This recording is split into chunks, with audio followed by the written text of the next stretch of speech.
Myself is chemistry teacher, LFCS Surendra पेट्राबस्ती. We should discuss chapter number 2. Topic आप पढ़ रहे हैं colligative property. Colligative property colligative property 4 है. आप फर्स्ट सेकेंड थर्ड पढ़ चुके हैं. फर्स्ट आपका था relative lowering of vapour pressure, next था elevation of boiling point, next था डिप्रेशन ऑफ फ्रीजिंग पॉइंट. आप फोर्थ कोलिगेटिव प्रॉपर्टी पढ़ने जा रहे हैं osmotic pressure. Osmotic pressure first we define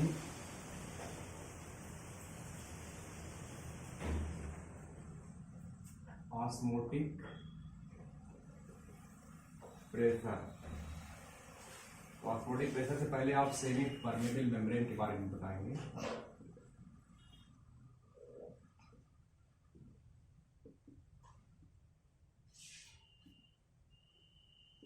semi permeable membrane क्या होता है? जो सॉल्वेंट मॉलिक्यूल को क्या करता है? परमिट करता है. Membrane which permit to solvent molecule,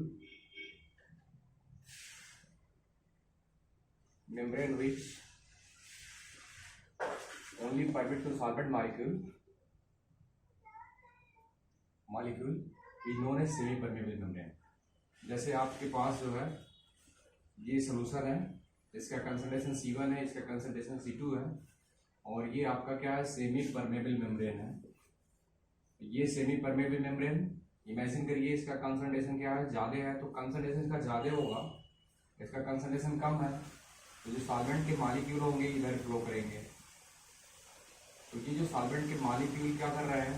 flow कर रहे हैं सेमी परमेबल मेम्ब्रेन के थ्रू. तो ये जो सेमी परमेबल मेम्ब्रेन है वो सॉल्वेंट मॉलिक्यूल के लिए क्या है? परमेबल है, सॉल्यूट के लिए परमेबल नहीं है. तो the membrane which only permit to solvent molecule that will known as semi permeable membrane. और नेक्स्ट है आप देख रहे हैं ये जो है कंसंट्रेशन C1 और ये C2. तो कंसंट्रेशन जो C1 है वो ग्रेटर है, ऑर्डर ऑफ कंसंट्रेशन. तो अगर इसका कंसंट्रेशन ज़्यादा है तो जाहिर सी बात है सॉल्वेंट मॉलिक्यूल क्या होंगे? लो कंसंट्रेशन से हाई कंसंट्रेशन की तरफ मूव करेंगे. तो ऑस्मोसिस की डायरेक्शन क्या होगी? ऑस्मोसिस की डायरेक्शन क्या होगी? लो से हाई होगा. याद रखिएगा ये लो कंसंट्रेटेड है और ये हाई कंसंट्रेटेड सॉल्यूशन है. लो कंसंट्रेटेड और हाई कंसंट्रेटेड. तो आप डिफाइन करेंगे ऑस्मोसिस. तो ऑस्मोसिस क्या है? Flow of solvent molecule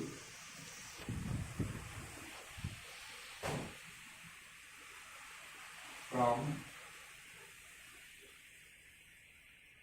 low concentrate solution to high concentrate solution. Flow of solvent molecule from low concentrate solution to high concentrate solution through semi permeable membrane is known as osmosis. ये था आपका osmosis. Osmosis याद रखिएगा low concentration से high concentration. Low concentration से high concentration का जो solvent molecule का जो मूवमेंट होता है from low to high is known as osmosis. और नेक्स्ट आप देखेंगे ऑस्मोटिक प्रेशर.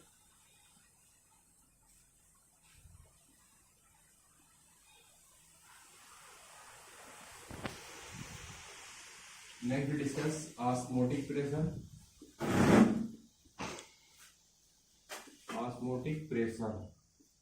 तो ऑस्मोटिक प्रेशर में आप देखिए जैसे ये है आपका, ये आपका था C1, ये C2 था, कंसंट्रेशन का ज्यादा था, फ्लो ऑफ सॉल्वेंट मॉलिक्यूल इस साइड में था।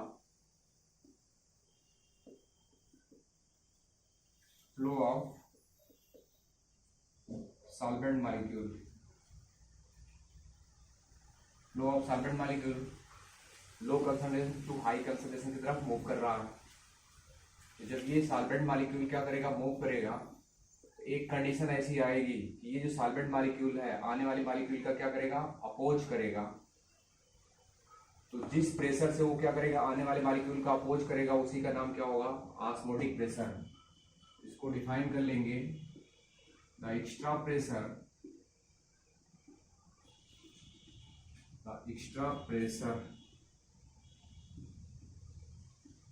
which can stop the osmosis. The extra pressure which can stop the osmosis is known as osmotic pressure. इसी का नाम क्या है, ऑस्मोटिक प्रेशर है। It is equal to hydrostatic pressure, hydrostatic pressure.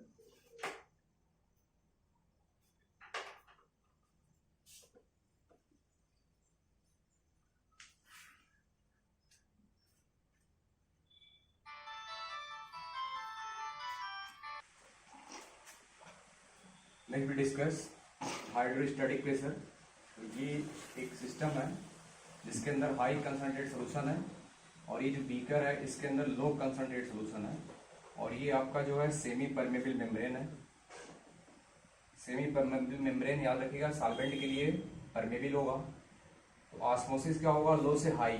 तो लो से लो कंसंट्रेट सोल्यूशन से हाई कंसंट्रेट सोल्यूशन की तरफ क्या करेगा, सॉल्वेंट मॉलिक्यूल फ्लो करेगा। तो ये क्या होगा, flow of solvent molecule, flow of solvent molecule. Flow of solvent molecule जब ये होगा तो ये क्या होगा, ये जो वाटर लेवल होगा, ये लेवल है ये बीकर का, तो इस वाटर का लेवल क्या होगा, ऊपर उठेगा। और मान लीजिए ये क्या है, इस कांस्टेंट लेवल से ये एच हाइट को क्या कर रहा है, ये वाटर अटेन कर रहा है। तो अगर ये हाइट को ये वाटर क्या कर रहा है, अटेन कर रहा है, तो एक टाइम ऐसा आएगा कि जब ये खुद ये जो वाटर मॉलिक्यूल लेवल से ऊपर उठ रहा है, वो ग्रेविटी चूंकि जी काम करने लगेगा, और जब जी काम करने लगेगा तो ये खुद जो है एक प्रेशर क्रिएट करेगा जिसका नाम होता है hydrostatic pressure. P equal to H rho g, P equal to H rho g. तो P क्या है, हाइट अटेन, रो आप याद रखिएगा डेंसिटी है इस लिक्विड की, और जी क्या है, ग्रेविटी है। तो ये है हाइड्रोस्टैटिक प्रेशर। तो जो ऑस्मोटिक प्रेशर की वैल्यू होती है वो हाइड्रोस्टैटिक प्रेशर की इक्वल होती है। तो ऑस्मोटिक प्रेशर जो होता है equal to hydrostatic pressure.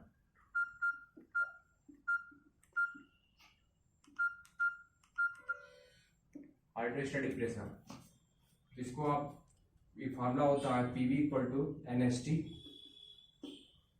P B को आप वहां ले जाएंगे तो एन बाई बी हो जाएगा एस टी, और ये पी ये मोल बाई वॉल्यूम कंसंट्रेशन होता है, तो ये सी एस टी। तो ये प्रेशर, ऑस्मोटिक प्रेशर यही है, ऑस्मोटिक प्रेशर।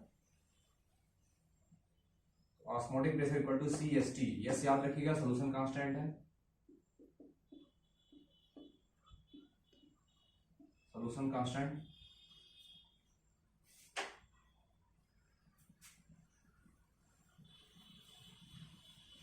तो ये आपका था colligative property.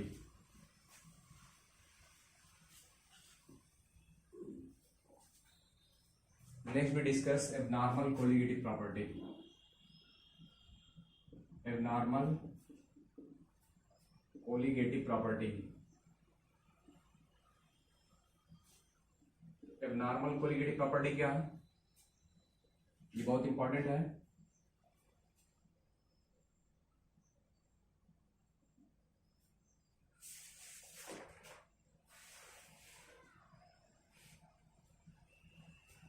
Abnormal colligative property याद रखिएगा, the abnormality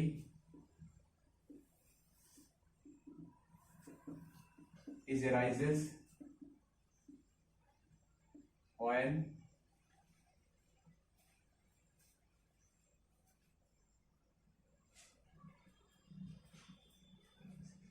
arises due to association or dissociation. Association और डिसोसिएशन। एबनॉर्मलिटी क्यों अराइज होती है? एसोसिएशन और डिसोसिएशन।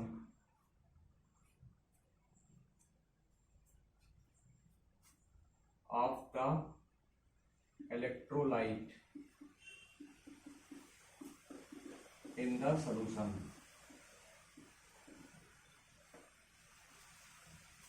ये बहुत इंपॉर्टेंट लाइन है। आप इससे पहले पढ़ रहे थे कोलिगेटिव प्रॉपर्टी। कोलिगेटिव प्रॉपर्टी जब आप पढ़ रहे थे तो वो क्या था? आइडियल के लिए था। आप पढ़ रहे हैं एबनॉर्मल कोलिगेटिव प्रॉपर्टी। एबनॉर्मलिटी कब आएगी? एबनॉर्मलिटी उस समय आएगी जब आप इलेक्ट्रोलाइट को क्या करेंगे? ऐड करेंगे, तो वो या तो एसोसिएट होगा या तो डिसोसिएट होगा। उस कंडीशन में जो कोलिगेटिव प्रॉपर्टी आएगी that will known as abnormal colligative property. तो abnormality arises due to association और dissociation of the electrolyte in the solution. To explain abnormality, want of introduce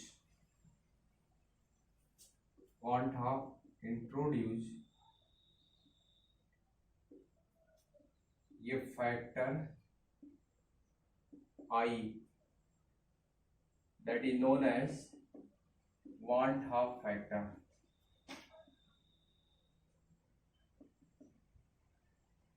want of factor alpha equal to I minus one upon N minus one. एक formula है। Alpha यहां जो है degree of dissociation है,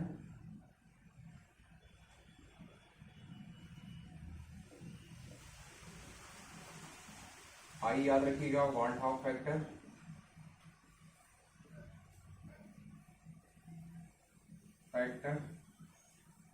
N है number of particle,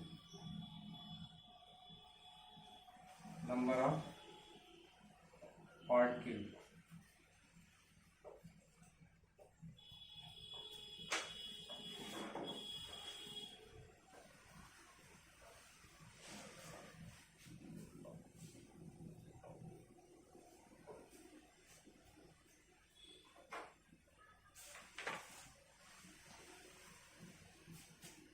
i याद रखिएगा। ये तो था डिग्री ऑफ डिसोसिएशन और वांट ऑफ फैक्टर में रिलेशन। ये बहुत इंपॉर्टेंट है। जैसे इमेजिन करिए NaCl है, इसको आपने डिजॉल्व किया तो ये Na पॉजिटिव मिलेगा, Cl नेगेटिव मिलेगा। तो यहाँ जो है नंबर ऑफ पार्टिकल कितने मिल रहे हैं? 2 मिल रहे हैं, याद रखेंगे। सेकेंड चीज आई की जो वैल्यू होती है,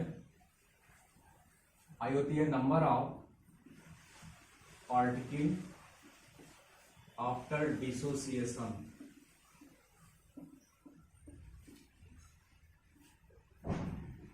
डिसोसिएशन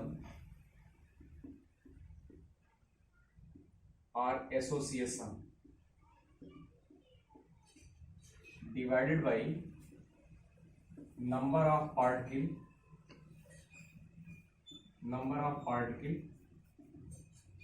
ये आफ्टर था, ये बिफोर की बात होगी। बिफोर डिसोसिएशन और एसोसिएशन। जैसे आपके पास यही था AlCl3, इसको आप तोड़ेंगे तो Al triple positive plus 3 times Cl negative. तो बिफोर डिसोसिएशन 1 था और आफ्टर डिसोसिएशन क्या है? 1 है, 1 और यहाँ 3 है। यहाँ जो I की वैल्यू आएगी 4/1 आएगा। NaCl के लिए आप देखिएगा NaCl Na positive plus Cl negative.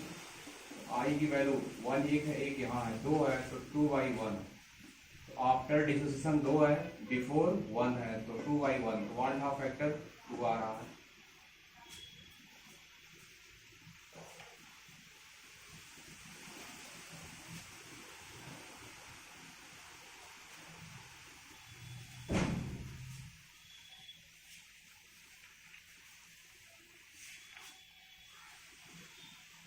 एक फार्मूला और है, I equal to observe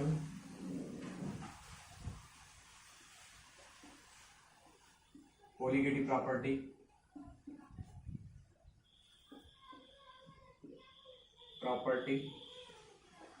divided by normal colligative property.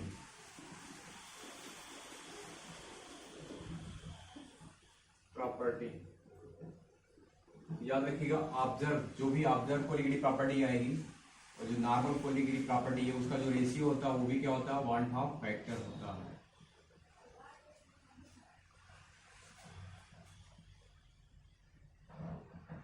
अगर कोई ऑब्जर्व कोलिगेटिव प्रॉपर्टी पूछे तो आई आप यहां ला सकते हैं, observe colligative property I into normal colligative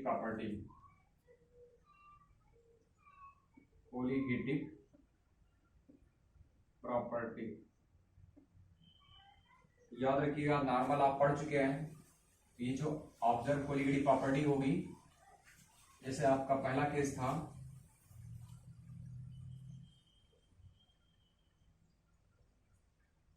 relative lowering of vapour pressure. तो relative lowering of vapour pressure आप देखे थे, P naught minus P upon A, P naught equal to the mole fraction.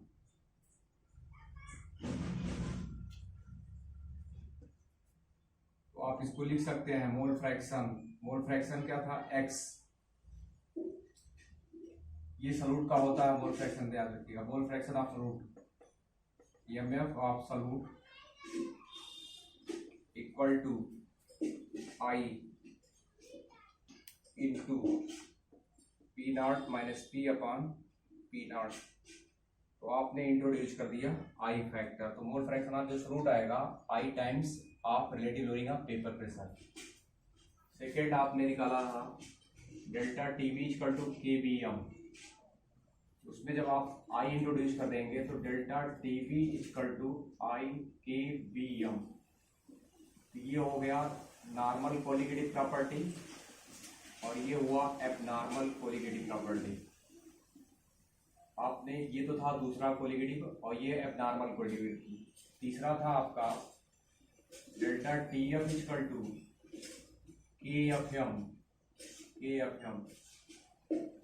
Abnormal के लिए आप आई introduce कर देंगे तो delta T F equal to होगा आई के एफ एम। ये आपका था, ये एबनॉर्मल कोलिगेटिव प्रॉपर्टी है तीसरा। अभी आप नेक्स्ट पढ़े हैं P equal to N S T. ये नॉर्मल कोलिगेटिव प्रॉपर्टी था, एबनॉर्मल के लिए आप यहाँ आई इंट्रोड्यूस कर देंगे। याद रखिएगा, एबनॉर्मल कोलिगेटिव प्रॉपर्टी में mole fraction of solute equal to i times P naught minus P upon P naught, delta T V equal to i K B M, delta T F equal to i K M, P equal to i N S T. ये जो आपका मिलेगा वो observe colligative property मिलेगी। और जब भी आपको आई निकालना हो, याद रखिएगा ऑब्जर्व डिवाइडेड बाय नॉर्मल कर देंगे, जो ये फार्मूला है, तो आपको मिल जाएगा।